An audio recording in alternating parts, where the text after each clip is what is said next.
وہ تیار ہو جائے گی؟ نیرا نے سوال کیا۔ بالکل تیار نہیں ہوگی، اسے کچھ بتانے کی ضرورت نہیں، سفر کی تیاریاں میں کیے دیتا ہوں، تمہارا سامان بھی پہلے سے ایئرپورٹ پہنچا دوں گا، تم دونوں ماں بیٹیاں وہاں جاؤ اور جہاز میں بیٹھ کر وطن واپس چلی جاؤ۔ میں عطا صاحب کو فون کر کے تمام تیاریاں مکمل کرنے کی ہدایت کیے دیتا ہوں، طاہر علی صاحب نے کہا، اور نیرا بیگم تیار ہو گئی۔ بہت ہی خفیہ طریقے سے تمام انتظامات کیے گئے، بڑا نازک مسئلہ تھا۔ اگر صفورہ کو بھنک بھی پڑ جاتی تو اس نے ہنگامہ ڈال دینا تھا، اور یہ لازمی امر تھا کہ وہ انکار کر دیتی یا کہیں چھپ جاتی، اسے ہر قیمت پر یہاں سے نکال لے جانا تھا۔ صفورہ واقعی ان معاملات سے بے خبر تھی، اس کے اپنے مشاغل بدل چکے تھے، اب ٹنڈن کے آشرم میں اس کے بہت سے ملاقاتی بن گئے تھے، دوست بھی بدل چکے تھے، اپنے پرانے دوستوں سے اسے کوئی دلچسپی نہیں رہ گئی تھی، وہ بس آشرم میں خوش رہتی تھی۔ اسے یہاں جادو کے بارے میں بہت سی معلومات حاصل ہوتی جا رہی تھیں، کیا ہی جنتر منتر سیکھے تھے اس نے، اور اس پر تجربے بھی کرتی رہتی تھی۔ پھر اس دن وہ رات کو گھر آئی تو نیرا بیگم جاگ رہی تھی، اور انہوں نے ایک کارڈ اس کے سامنے کرتے ہوئے کہا، وطن سے آیا ہے، میری ایک بہت ہی عزیز سہیلی جس کا میرا بچپن ساتھ تھا، کی بیٹی کی شادی ہے اور وہ پیچھے پڑی ہوئی ہے کہ میں وہاں جاؤں۔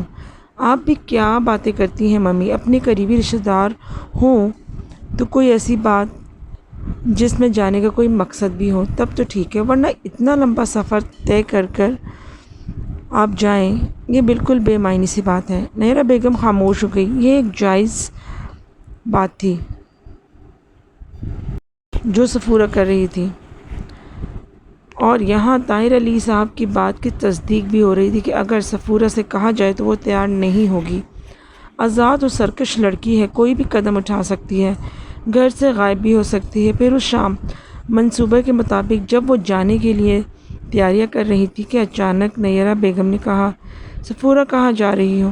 کلب ممی، تمہیں ذرا میرے ساتھ چلنا ہے۔ کہاں؟ صفورہ نے پوچھا۔ صفورہ، کبھی کبھی تم زیادتی نہیں کرنے لگتی میرے ساتھ؟ ایسی زیادتی ممی، کوئی غلطی ہو گئی ہے مجھ سے؟ کیا کیا ہے میں نے؟ مجھے بتائے تو صحیح، میں ایک بات کہہ رہی ہوں کہ تمہیں میرے ساتھ چلنا ہے، اب بیٹھ کے وضاحت کروں؟ صفورہ کے ہونٹوں میں مسکراہٹ پھیل گئی، کوئی خاص پروگرام نہیں تھا آج اس کا، بس ایسے ہی وقت گزاری کے لیے کلب جانے کی تیاری کر رہی تھی۔ مسکراتے ہوئے بولی، نہیں ماما ٹھیک ہے، چلیے، نہیں پوچھتی آپ سے، جہاں دل کرے چلیں۔ نیرا بیگم نے آنکھیں بند کر کے گہری سانس لی تھی، انہیں الفاظ کی وہ منتظر تھی۔ بہرحال وہ خوش ہوئیں اور اس کے بعد انہوں نے موقع سے بھرپور فائدہ اٹھایا، صفورہ کو ساتھ لے کر ایئرپورٹ چلی گئیں۔ ایئرپورٹ کا نام سن کے صفورہ نے کہا، سمجھ گئی، ضرور کوئی آ رہا ہے، لیکن جب ایئرپورٹ میں داخل ہوئی تو حیران رہ گئی۔ مما، کیا ہم کہیں جا رہے ہیں؟ تم نے مجھ سے کہا تھا نا کہ تم مجھ سے کوئی سوال نہیں کرو گی۔ وہ تو ٹھیک ہے، لیکن بورڈنگ کارڈ وغیرہ سے فراغت کر کے نیرا بیگم لاؤنج میں پہنچی اور اس کے بعد وہاں سے جہاز تک کا سفر۔ صفورہ کے چہرے پر عجیب سے تاثرات ابھر آئے۔ ممی، آپ تو مجھے اب کم از کم کچھ تو بتائیے، آخر معاملہ کیا ہے؟ آؤ بتا دوں گی، نیرا بیگم نے سرد لہجے میں کہا، اب انہیں ایک سخت فرض سر انجام دینا تھا۔ صفورہ بادل خواستہ ہی چلنے کے لیے تیار ہوئی تھی، پھر جب جہاز نے فضا کی جانب سفر کیا تو وہ ہیجانی لہجے میں بولی، آخر ہم جا کہاں رہے ہیں؟ اپنے وطن، نیرا بیگم نے جواب دیا۔ 2 دن پرسکون گزر گئے۔ ان 2 دنوں میں ہارون کامران نے مل کر کافی کام کیا، اور اوورسیئر اور دوسرے ٹیکنیکل افراد بھی محنت سے اپنا کام کر رہے تھے۔ پھر کامران نے کہا، میرا خیال ہے سر، اتنا کام کر چکے ہیں اور ہم نے ایسا گراؤنڈ بنا دیا ہے کہ اب ہم 3-4 دن تک مصروف بھی رہیں تو کوئی پریشانی نہیں ہوگی۔ ہاں، میں خود بھی یہی سوچ رہا تھا۔ ویسے تم نے کیا محسوس کیا کہ پازیبے کے جانے کے بعد حالات خاصے پرسکون ہیں؟ جی سر، ویسے کیا خیال ہے کامران؟ ایک دوست کی حیثیت سے تم نے مشورہ دیا ہے تو میں تم سے مشورہ لے رہا ہوں، ہمیں اس سلسلے میں مزید آگے بڑھنا چاہیے کہ نہیں؟ سر، وہ جو کہتے ہیں کہ تجسس بھی ایک شراب کی مانند ہے جس کا نشہ مشکل ہی سے چھوٹتا ہے۔ جو واقعات پیش آ سکتے ہیں، اگر ان کی تردید نہ ہوئی تو کیا آپ سکون سے رہ سکیں گے؟ نہیں، کم از کم میں تو نہیں رہ سکتا، ہارون نے ہنستے ہوئے کہا اور پھر بولا، یار میری تو زبردستی کی بیوی کا معاملہ ہے، پتہ نہیں چندر بدن گجراج کے لیے ستی ہونا پسند کرے گی یا نہیں۔ ویسے ایک بات کہوں کامران، گجراج نے تو اس سے یہ اعتراف کر لیا تھا کہ وہ مر چکا ہے، لیکن چندر بدن نے آج تک اپنی آتما ہونے کا دعویٰ نہیں کیا۔ سوچتے رہیے ہارون صاحب، سوچتے رہیے اور سوچتے ہی رہیں گے۔ اگر صحیح سمت کی وضاحت نہ ہو سکی۔ ویسے یار تم بھی مزے کے آدمی ہو، ہارون نے کامران کو دیکھتے ہوئے بے تکلفی سے کہا۔ کیوں سر؟ جب مجھ پہ آ پڑتی ہے تو تم دم دبا کر بھاگ جاتے ہو، ورنہ اس طرح دلچسپی کا اظہار کرتے ہو جیسے مجھ سے زیادہ تمہیں ان معاملات سے دلچسپی ہو۔ سر ایک بات بتاؤں آپ کو، دلچسپی تو مجھے واقعی ہے، لیکن میں ذرا کمزور دل واقعہ ہوں۔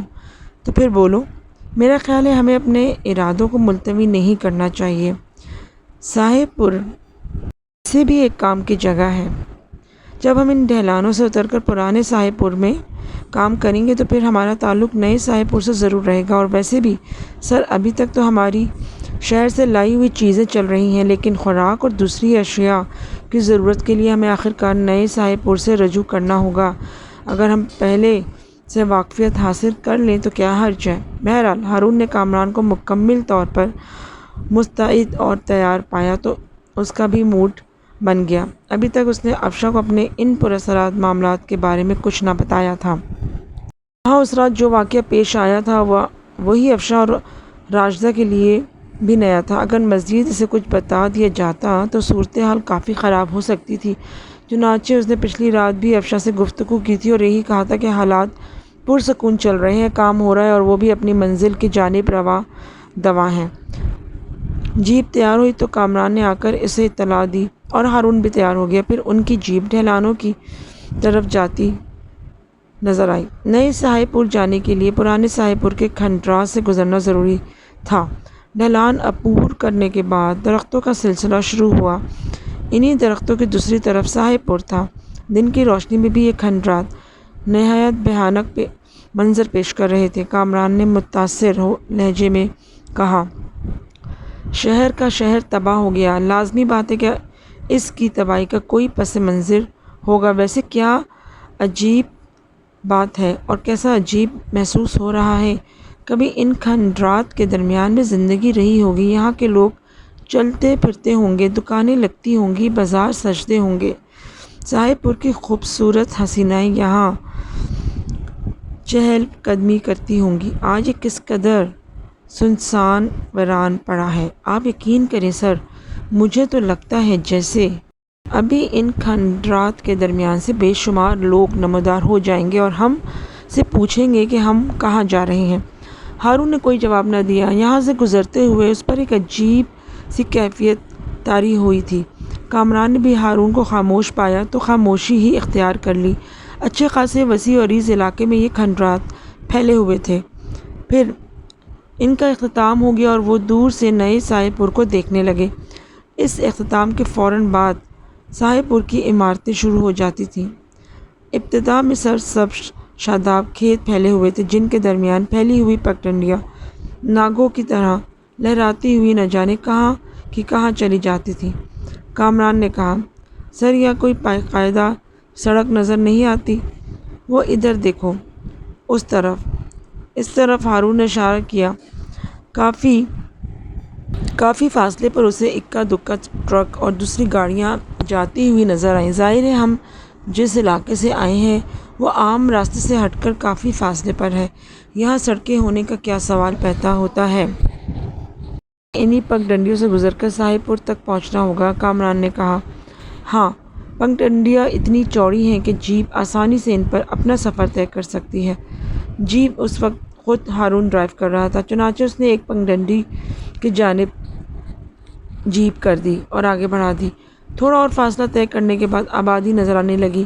اکا دکا انسان ان کھیتوں پر کام کر رہے تھے، جنہوں نے گردنیں اٹھا اٹھا کر جیپ کو دیکھا اور پھر پگڈنڈی کے اختتام پر سپاٹ میدان شروع ہو گئے۔ یہاں بھی کچھ لوگ کھیت میں کام کر رہے تھے۔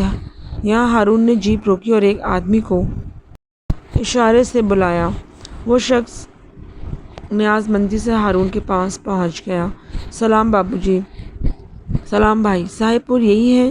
ہاں جی، صاحب پور یہی ہے۔ کیا تم بتا سکتے ہو کہ یہاں کوئی مسافر آتا ہے تو کہاں ٹھہرتا ہے؟ بابو، لال کی سرائے میں، سب سے بڑی سرائے وہی ہے۔ بتاؤ گے کس طرف ہے؟ وہ جو اوپر لال پتھر کا مینار نظر آ رہا ہے وہی بابو لال کی سرائے ہے۔ بہت بہت شکریہ تمہارا۔ سلام جی، جائیں، اس شخص نے کہا۔ ہاں، اپنا کام کرو۔ جیپ وہاں سے آگے بڑھ گئی تو کامران نے کہا، بالکل صحیح طریقہ کار ہے۔ ہمیں سب سے پہلے اپنے کسی ٹھکانے کا بندوبست کرنا چاہیے۔ میں سمجھتا ہوں کہ جو حالات معلوم کرنے کے لیے ہم اس طرف آ نکلے ہیں انہیں جاننے میں ہمیں کافی وقت صرف کرنا ہوگا۔ اس میں کیا شک ہے، ہارون نے جواب دیا۔ بابو لال کی سرائے کافی دور تھی۔ وہاں تک آتے ہوئے انہیں صاحب پور کی آبادی کو دیکھا۔ آبادی بہت کم تھی، جگہ جگہ پکے مکانات بنے ہوئے تھے۔ ان میں اکا دکا دکانیں بھی تھیں، ایک باقاعدہ بڑا بازار بھی تھا۔ بابو لال کے سرائے کا احاطہ بھی کافی وسیع و عریض تھا۔ یہاں کمرے بنے ہوئے تھے، وہ بھی کچی پکی چھتوں کے بنے تھے۔ بابو لال دبلے بدن کا مالک لیکن بہت خوش اخلاق آدمی تھا۔ مسکراتے ہوئے اس نے خیر مقدم کیا اور بولا، شہر سے آئے ہو بابو صاحب جی؟ ہاں بابو لال ہے تمہارا نام؟ یہ حرام جادے بستی والے ہمیں بابو لال کہتے ہیں۔ ہمارا نام بابو لال نہیں ہے بابو جی، بلکہ ہمارا نام ہے لال بابو۔ اماں پیار سے میرا لال کہتی تھیں اور ابا بابو، بس مل کر لال بابو ہو گیا۔ ویسے اصلی نام ہمارا شبراتی ہے۔ مسلمان ہو؟ اللہ کا کرم ہے جی، نماز بھی پڑھتے ہیں، روزے بھی رکھتے ہیں۔ بابو لال ایک کمرہ دے دو ہمیں کرائے پر۔ جی صاحب جی، آپ دونوں ساتھ ہی رہیں گے؟ ہاں، بڑا اچھا کمرہ ہے ہمارے پاس، بابو لال نے کہا اور ایک کمرے میں لوگوں کو پہنچا دیا۔ کمرہ اچھا خاصا وسیع تھا، صاحب پور کی آبادی کے لحاظ سے بس ٹھیک ٹھاک تھا، روشن اور ہوادار تھا۔ ٹھیک ہے بابو جی۔ ہاں لال بابو، کتنے پیسے؟ صاحب جی جو آپ دیں گے ہم خوشی سے لے لیں گے۔ مہمانوں سے تو پیسے مانگنے میں بھی شرم آتی ہے، پر کیا کریں، روزی ہے، اللہ نے یہی روزی لکھی ہے ہماری۔ پھر بھی کیا لیتے ہو تم دوسروں سے؟ 20 روپے روز کے جی۔ یہ رکھو، ایک ہفتے کے پیسے رکھ لو، کھانے پینے کا جو بھی حساب کرے گا وہ الگ۔ ٹھیک ہے بابو جی، بہت بہت شکریہ آپ کا۔ لال بابو نے پیسے لے کر شلوار کی جیب میں رکھتے ہوئے کہا، اب یہ بتائیے صاحب جی کہ چائے بنائیں یا لسی پئیں گے؟ گھر کی جمی ہوئی دہی بھی ہے اور چائے کا سارا سامان بھی۔ چائے ہی پئیں گے ہم لوگ، شہری بابو چائے پیتے ہیں، بابو لال نے ہنستے ہوئے کہا اور پھر وہاں سے چلا گیا۔ کامران گہری گہری سانس لے رہا تھا، پھر اس نے کہا، یہ دیہاتی زندگی بھی کیا چیز ہوتی ہے، ویسے آبادی بہت چھوٹی سی ہے۔ ہاں ہے تو چھوٹی سی۔ بابو لال چائے بنا کر لے آیا تھا، بڑی اچھی چائے تھی، ہارون نے اس سے کہا تھا۔ لال بابو، یہاں ان کھنڈرات کے بارے میں تم کیا جانتے ہو جو پرانے صاحب پور کے ہیں؟ بس اتنا جانتے ہیں صاحب جی کہ 100 سال پہلے یہ سارے کھنڈرات آباد تھے، مگر یہ 100 سال پہلے کی بات ہے۔ پھر صاحب جی کوئی آفت آئی تھی، کوئی بیماری پھیل گئی تھی، زمین ہلی تھی یا کوئی اور چکر تھا؟ ہر آدمی الگ الگ بات کرتا ہے، لیکن صاحب پور کی ساری آبادی ختم ہو گئی تھی۔ بعد میں آس پاس کے لوگ یہاں آ کر جمع ہو گئے تھے اور یہاں آ کر آباد ہو گئے تھے، کیونکہ تھوڑی فاصلے پر پانی بھی ہے اور اچھی فصلیں بھی ہوتی ہیں۔ آپ تو جانتے ہی ہیں صاحب جی، انسان کو اسی کی ضرورت ہوتی ہے، یہی چیزیں مل جائیں تو بستیاں آباد ہو جاتی ہیں۔ صاحب پور نیا نہیں ہے، پرانے لوگ جو ادھر ادھر رہ گئے تھے اور تباہی کے وقت صاحب پور میں نہیں تھے، وہ یہاں آ کے آباد ہو گئے۔ آپ کیا ان کھنڈرات پر کچھ معلوم کر رہے ہیں صاحب جی؟ لال بابو خاصا ذہین آدمی تھا۔ تم اس بارے میں کیا جانتے ہو؟ نہیں صاحب جی، تھوڑے دن پہلے کچھ بندے ادھر آئے تھے، کہہ رہے تھے کہ صاحب پور پر کتاب لکھ رہے ہیں، اس کے بارے میں تحقیقات کر رہے ہیں، تو انہوں نے بھی نانا غلام حسین کے پاس میں نے ان کو بھیج دیا تھا۔ نانا غلام حسین؟ ہاں بابو جی، آپ کو شاید اس بات پر تعجب ہو۔ ہاں بابو جی، آپ کو شاید اس بات پر تعجب ہو، ہندو کا کہنا ہے کہ ایک دفعہ نانا غلام حسین کا اخبار والوں نے وہ بھی چھاپا تھا، وہ جو کیا کہتے ہیں ہمیں کہنا نہیں آتا، وہ جو انگریزی میں ہوتا ہے، انٹرویو؟ وہی کیوں، ایسی کیا بات ہے نانا غلام حسین میں؟ صاحب جی، ہمارے شاید وہ پورے ملک کے سب سے زیادہ عمر والے آدمی ہیں، ان کی عمر کا صحیح اندازہ نہیں ہوتا، خود انہیں بھی معلوم نہیں، نہ جانے کب کی باتیں بتاتے ہیں۔ دونوں بڑی جنگیں انہوں نے نہ صرف دیکھی ہیں بلکہ پہلی والی جنگ میں انہوں نے حصہ بھی لیا تھا۔ وہ بال بچوں والے آدمی تھے، بلکہ ان کے بال بچے بھی جوان ہو چکے تھے۔ اوہ، تو تب تو کافی عمر ہوئی ہوگی ان کی۔ کامران نے کہا، سب سے بڑی بات یہ ہے جی کہ آج بھی 100 جوانوں کے جوان نظر آتے ہیں۔ آپ ان سے ملیں گے تو حیران رہ جائیں گے۔ بس شام ڈلی اور وہ پہنچ گئے۔ یہیں بیٹھتے ہیں ہمارے پاس؟ یہ تو اور بھی اچھی بات ہے، ہم ذرا صاحب پور کی سیر کر لیں۔ کر لو جی، کر لو، 100 گز ادھر 100 گز ادھر، اور کیا رکھا ہے صاحب پور میں؟ لال بابو کا کہنا بالکل ٹھیک تھا، صاحب پور واقعی بہت چھوٹی آبادی تھی لیکن صاف ستھری اور خوبصورت۔ وہ واپس اسی صاحب پور میں پہنچ گئے، پھر شام کو 4 بجے سرائے کی صفائی وغیرہ ہوئی، چرپائیاں وغیرہ بچھ گئیں، لوگ آنا شروع ہوئے اور پھر نانا غلام حسین آ گئے۔ دور سے انہیں آسانی سے پہچان لیا گیا تھا۔ لال بابو نے خاص طور سے ان لوگوں کو ان سے متعارف کرایا اور مسکرا کر بولا، بس نانا جی آپ کے بچے ہیں، کہتے تھے نانا جی سے ملنا ہے، بات چیت کرنی ہے۔ ہاں سمجھ گیا، پرانے صاحب پور کے بارے میں معلومات حاصل کرنے آئے ہوں گے۔ ارے بھائی، ان شہری بابوؤں کو تو بات ہی الگ ہوتی ہے، اپنے مطلب کے لیے سب کچھ کرتے ہیں۔ نہیں نانا صاحب، ہم آپ کی بھی ہر خدمت کرنے کے لیے تیار ہیں۔ ویسے واقعی اللہ نے آپ کو بڑی اچھی صحت دی ہے، لگا دو نظر، لگا دو، تمہارا کیا جاتا ہے، لگا دو نظر۔ نہ، ہم بھلا کیوں لگائیں گے آپ کو نظر؟ چلو چھوڑو، مذاق کر رہا ہوں۔ پرانے صاحب پور کے بارے میں پوچھنا چاہتے ہو نا؟ ہاں چاہتے تو ہیں، بس کیا کہا جائے اور کیا نہ کہا جائے۔ تم یہ سمجھ لو کہ بہت سی ایسی باتیں ہوتی ہیں جو کھوپڑی میں نہیں آتی، انسان سنتا ہے اور سوچتا ہی رہ جاتا ہے کہ کیا سچ ہے اور کیا جھوٹ۔ ویسے تم پرانے صاحب پور کے کھنڈرات کے بارے میں معلومات حاصل کر کے کرو گے کیا؟ آپ کو سچی بات بتانے میں کوئی دقت تو محسوس نہیں ہو رہی نانا صاحب؟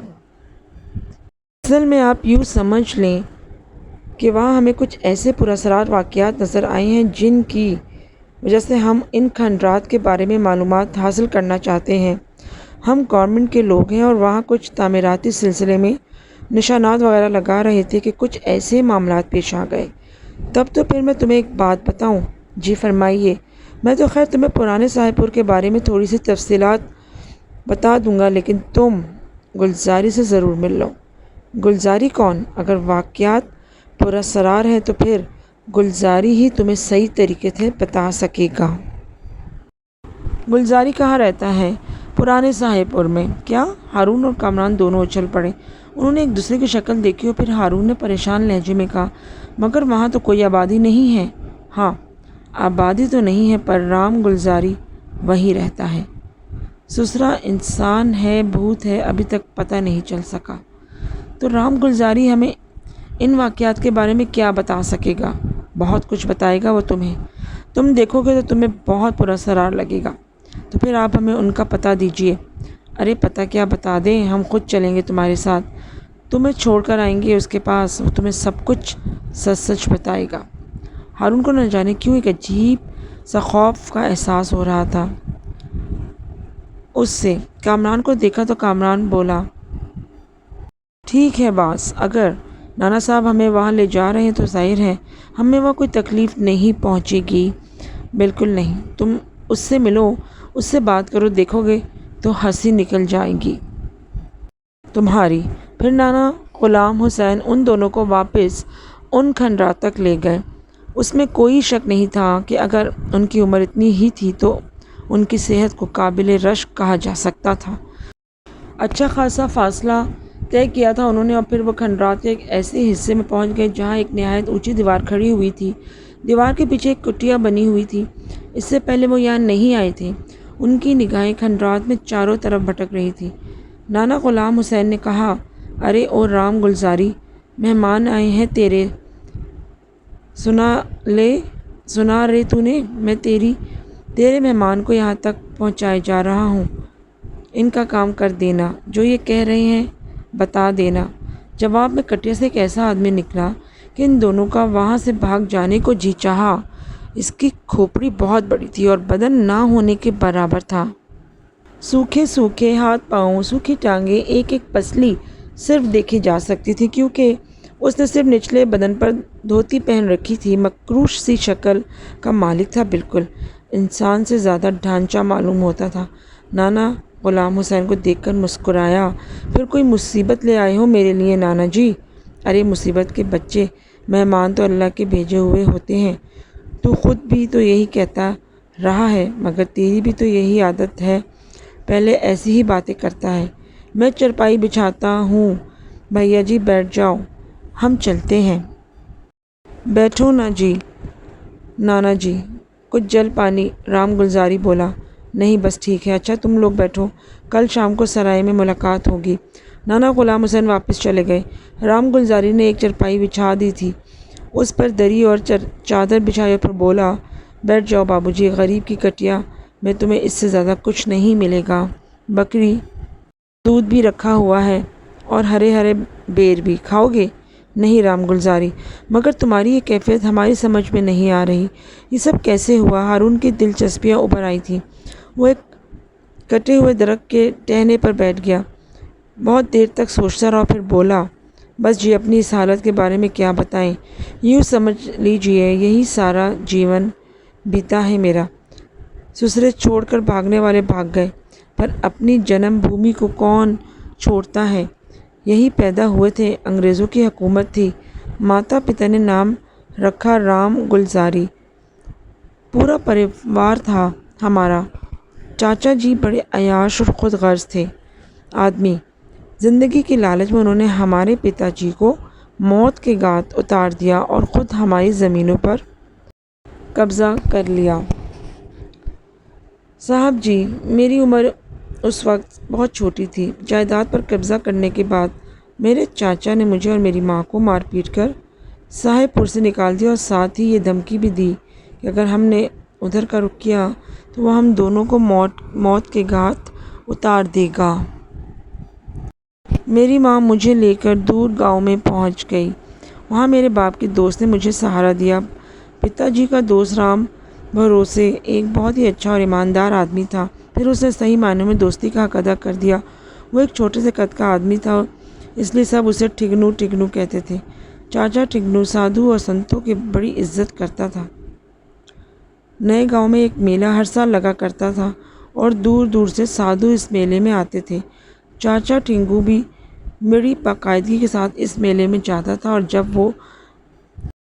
جب بھی جاتا تو مجھے ساتھ لے جاتا۔ پتہ نہیں کون سا مہینہ تھا، میلے میں صرف 2 دن باقی رہ گئے تھے کہ ہمارے چاچا اپنے 3-4 ساتھیوں کے ساتھ ہمارے گھر میں گھس آیا۔ ہم نے اس کی خاطر تواضع کرنے کی کوشش کی تو اس نے بڑے سخت لہجے میں میری ماں سے کہا کہ وہ اسی وقت اپنی جائیداد سے دستبردار ہونے کا اعلان کر دے اور ایک کاغذ پر انگوٹھا لگا دے۔ میری ماں جانتی تھی چاچا بہت ظالم آدمی ہے، اسے اندیشہ تھا کہ اگر اس نے کاغذات پر دستخط کرنے سے انکار کر دیا تو وہ ظالم کہیں مجھے اسی طرح قتل نہ کر دے جس طرح اس نے میرا پتا جی کو قتل کیا تھا۔ چنانچہ اس خوف سے انہوں نے ان کاغذات پر انگوٹھے لگا دیے۔ میرے ماں کا خیال تھا کہ کاغذات پر انگوٹھے وغیرہ لگانے کے بعد وہ ظالم ہمارا پیچھا چھوڑ کر چلا جائے گا، مگر اس کا تو ارادہ ہی کچھ اور تھا۔ چنانچہ اس نے جائیداد کے کاغذات اپنے ساتھیوں کے حوالے کر کے انہیں روانہ کر دیا اور اپنے بارے میں کہا کہ وہ ایک دن ٹھہر کر جائے گا۔ مجبوراً ماتا جی اور چاچا ٹنگو کو اس کی خاطر مدارت کرنی پڑی۔ رات ہوئی تو سب اپنے اپنے کمروں میں سونے چلے گئے، لیکن دوسری صبح میرے لیے قیامت سے کم نہیں تھی۔ میرے اس سنگ دل چاچا نے رات میں نہ جانے کس لمحے میری ماں کا گلا گھونٹ کر اسے ہلاک کر دیا تھا اور خود فرار ہو گیا تھا۔ میں بہت رویا پیٹا، مگر اب کیا ہو سکتا تھا؟ ماں کی موت کے بعد میں اس بھری پوری دنیا میں چاچا ٹنگو کے علاوہ میرا کوئی نہ تھا۔ اس کے بعد کچھ اور سمے گزر گیا، میں اب جوان ہو گیا تھا اور چاچا ٹنگو کے کام میں ان کی مدد کرتا تھا۔ لیکن ایک لمبی مدت گزرنے کے بعد بھی جب مجھے اپنے ماتا پتا یہ کہ موت کا خیال آتا تو غصے اور انتقام کے جوش سے میرا خون کھولنے لگتا۔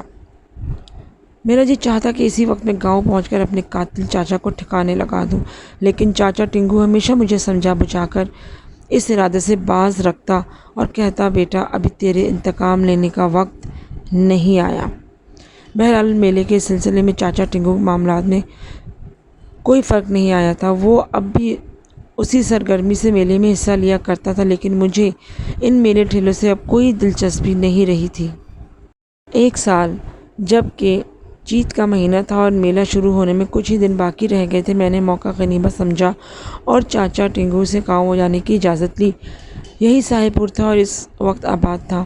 میرے بہت اصرار کرنے کے بعد چاچا ٹنگو نے میرے سنگ دل چاچا کے بارے میں معلومات حاصل کی اور مجھے بتا دیا، لیکن ساتھ ہی قسم بھی لی کہ ابھی میں صرف اس سے مل کر آؤں گا اور بدلہ وغیرہ لینے کی کوشش نہیں کروں گا۔ میں نے بھی سوچا کہ بہرحال ابھی جاؤں تو صحیح، دیکھوں کہ وہاں کے حالات کیا ہیں، چاچا کے معاملات کا پتہ کراؤں اور اس کے بعد کسی مناسب موقع پر جا کر اس ظلم کا یا اس ظالم کا خاتمہ کر دوں۔ چنانچہ میں نے چاچا ٹنگو سے وعدہ کر لیا اور دوسرے دن صبح میں نے گھوڑے پر زین کسی اور چلنے کے لیے تیار ہو گیا۔ میرا گھوڑا بہت سمجھدار و وفادار تھا۔ میں جب بھی اس کا نام لے کر پکارتا وہ میرے پاس پہنچ جاتا۔ روانگی سے پہلے چاچا ٹنگو نے ایک بار پھر مجھے صبر سے کام لینے کی تاکید کی اور میں نے انہیں اطمینان دلا کر میں روانہ ہو گیا۔ صاحب پور وہاں سے تقریباً 30 میل دور تھا جہاں میں اس وقت رہتا تھا۔ میں جب صاحب پور سے آیا تھا تو اتنا چھوٹا تھا کہ مجھے صاحب نہیں آتا تھا، لیکن میں نے چاچا ٹنگو سے پتہ پوچھ لیا تھا اور انہوں نے مجھے یہ بتاتے ہوئے کہا تھا کہ میں گاؤں سے باہر نکلنے کے بعد نہر کے ساتھ ساتھ چلتا جاؤں، پھر جہاں کھجوروں کا ایک جھنڈ نظر آئے وہاں سے نہر کا راستہ چھوڑ کر دائیں ہاتھ ایک طرف مڑ جاؤں۔ یہ کچی سڑک ہے اور اس جگہ سے صاحب پور 2 میل سے زیادہ دور نہیں ہے۔ میں نے ایسا ہی کیا اور جب نہر کے راستے چلتے چلتے کھجوروں کے درختوں کے پاس پہنچا